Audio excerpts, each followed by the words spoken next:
And so a lot of times people just don't grasp what's going on. Just like I told you, the guys that believe, oh, well, these people are sitting over here and they're doing nothing. They just don't understand that there are safety procedures that has to be in place or you're going to get somebody killed. And that's the last thing that people want to do. Now, a lot of cities are not, I admit, are not prepared. Houston, of all people, has to be prepared for disasters like that because they carry as many as, what, 6 to 8 million people? I mean, I thought it was 4 million, but it's almost, I remember, oh gosh, oh man, gosh, I remember that. Oh, during Rita.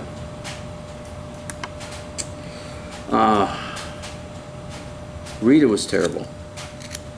And during Rita, see, that's another thing about Houston. They attempted to evacuate, at that time I think it was 4 million, 6 million people or something like that. They tried to evacuate 4 million people out of Houston, Texas. And let me tell you something, you talk about a mess. There were more people that died on the road than died from the storm. Now, I'm being serious. I can tell you some horror stories about people that what happened. Especially there was a bus of old people that they were trying to bus out, and there was, oh God, I don't know how many old people were on it. You know, elderly people. I call them old. I mean, I'm not gonna, I'm old, but they were trying to leave, and a lot of them had oxygen tanks on the bus, and I don't know what happened. I have no idea. Now, what we're gonna do is we're gonna round the head off here, and then we'll take as much of this off as is necessary to, continue with the thing. They had oxygen tanks on there, and something happened and one of the oxygen tanks blew up. I don't know if somebody was trying to smoke, I don't know what was going on, but one of the oxygen tanks blew up. The bus caught on fire and killed just about all the people, old people that were on the bus. What a disaster. And I think Houston realized that trying to evacuate that many people out of Houston is impossible. I think they realized that. And more, like I said, more people died on the, more people died on trying to get out than was killed by the hurricane during Rita. And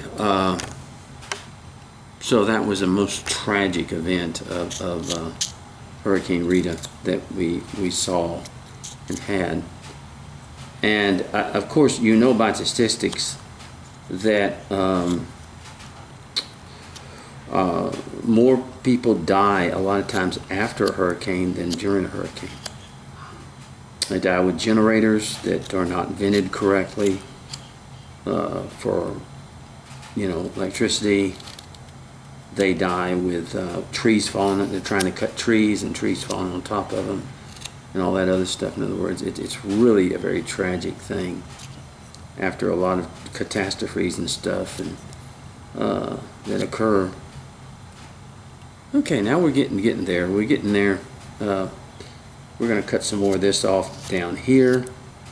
See, as we get it, then we're going to cut more of this off, where it looks more like a man standing there and not a woman. And it's just, you just have that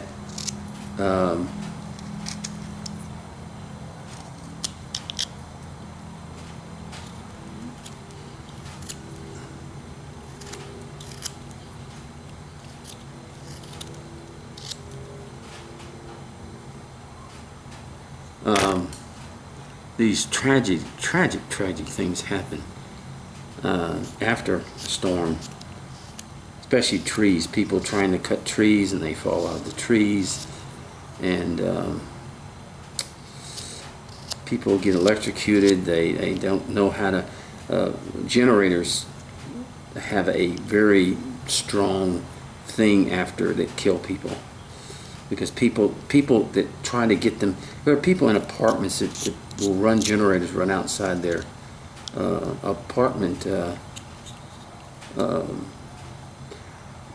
What people do a lot of times is they'll go down just before the storm. They'll go down and they'll buy a generator from Lowe's or Home Depot or someplace like that, in case they lose their electricity.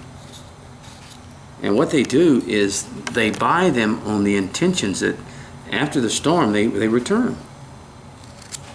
They say, well, it didn't work right or something like that. I've seen it thousands of times. So that's what people do. They go down there and they do this kind of stuff. So they use that generator, and now I know stores are getting worse on return policies because of this same situation. I mean, I've even heard of women who go and buy a dress and wear it that night and then return it saying they don't like it. I mean, it's, come on, but people do it. I mean, whether you like it or not, people do it. And so that's what people do in hurricanes. There's people that have actually bought a bunch of food before a hurricane and it doesn't hit here or it doesn't come, and tries to bring that food back. Now, you think I'm joking? I'm not. I've seen it many times. Because what they do is they just, they try to do that kind of stuff, in other words. And stores have gotten a little bit better trying to, we're gonna kind of do this arm like this, where it kind of, and stores have got to where the return policies have become a little bit different, especially Walmart and places like that where people buy a lot of stuff. But I've seen that a lot. They won't return something after a storm because maybe they bought too much, or maybe the storm didn't show up, or whatever it is. So I've seen it a lot. And people just, they didn't think nothing of it. So they do that with generators. And so people living in apartments will go get generators, and they'll keep them in their apartment until the storm comes in, and then they'll put them right outside their apartment, running them. Now, everyone knows carbon monoxide. Like, it's just, a generator is like an engine. It's a gasoline engine, and it produces carbon monoxide. And of course, it becomes very, very dangerous, and it must be vented. The fumes don't come, and I've seen them right outside the apartment, right by the window there, and the fumes, yeah, they're going up, but they are going through the windows, and so that's what happens. And next thing you know, you got a whole family of people dead. Because carbon monoxide poisoning, I mean, you have to really be careful with a generator. Carbon monoxide poisoning, you just kind of go to sleep. It's kind of like people sticking a tailpipe into their car to commit suicide. So it's just not a good thing to do. I remember an incident, I'll never forget this, when I was younger. Now, here we go, and we got, look at that, see, we turned him now into a guy, and we're going to carve a little something that he's going to be holding in his hand, and we'll slip that in there. That's why I left a little time there, because I want to drill a hole through there, and give him something. But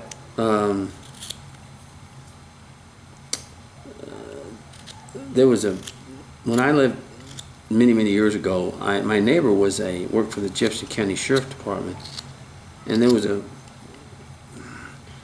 he came and told me there was a report that they had 7 people dead out on the highway. And so he was one of the responders that went to the thing. He told me later what happened is it was a group of about 7 people in a car. And it was real cold that night, real cold. And they had stopped in a rest area, and they left the heater on in the car, and they decided they were going to get them some sleep. They were going to sleep in the rest area and stuff. So they did. The only problem was they had a leak on their engine, or probably their exhaust system, whatever it was. It wasn't going completely out of the car. It was probably getting up in the and it killed them all. They were asphyxiated, all of them. And the problem was they had just gone to sleep, and it was a whole family, he said, and they found them dead. Now I'm not sitting here trying to, but I'm just saying these are the things that can go on when people are trying to stay warm and all this other stuff. And so naturally, people put these generators outside their thing, and they don't realize that the fumes are close enough to their apartment and to their windows where it's actually sucking in, especially if they have maybe a little small air conditioner in there and stuff like that. And that's what happens. The next thing you know, that person those people are dead.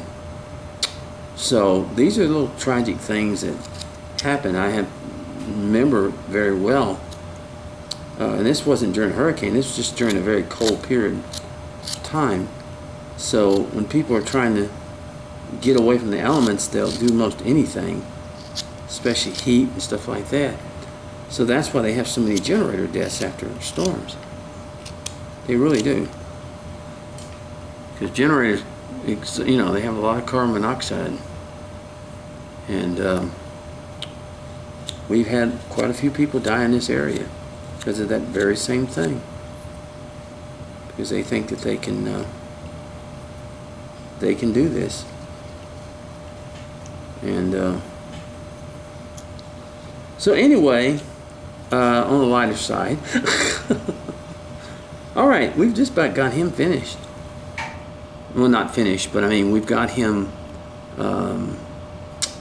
We're gonna put something in that hand. In other words,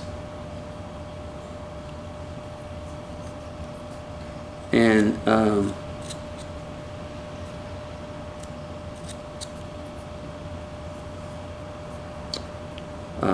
so I'm just giving you some info about things that I know have happened around storms that I've been through, stuff. And because we deal with a lot of hurricanes down here, a lot of them. Over the years, I've dealt with a lot of them.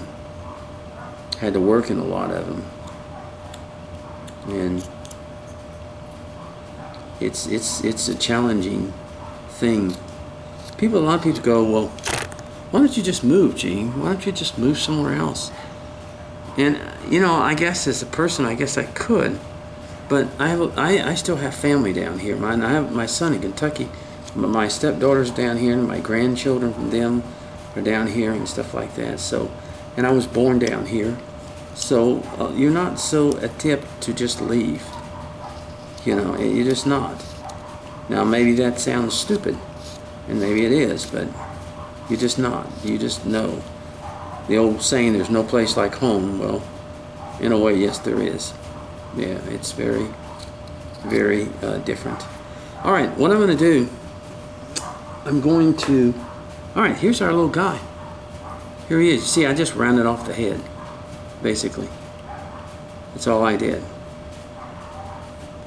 And see by standing them next to one another. Now I'm not through with him, okay? We're not through with him yet. I want to go wet him though, and I want to show you before we get into carving the other situation or deal.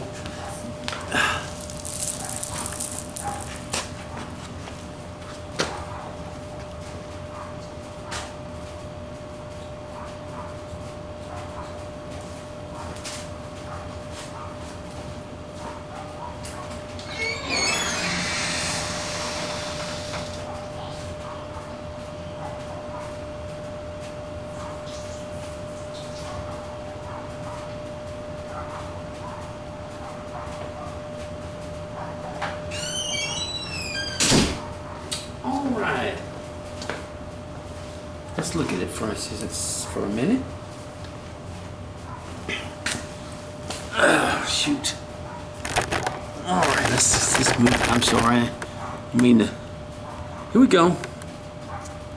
I'm going to take a little bit more off here. Just to make this the way we want it.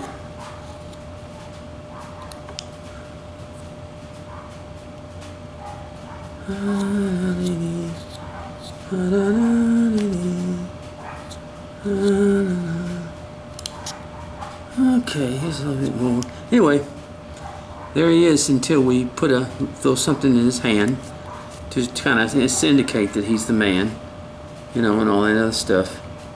And so we've used both patterns, and from both patterns, the same pattern, we have created two different people.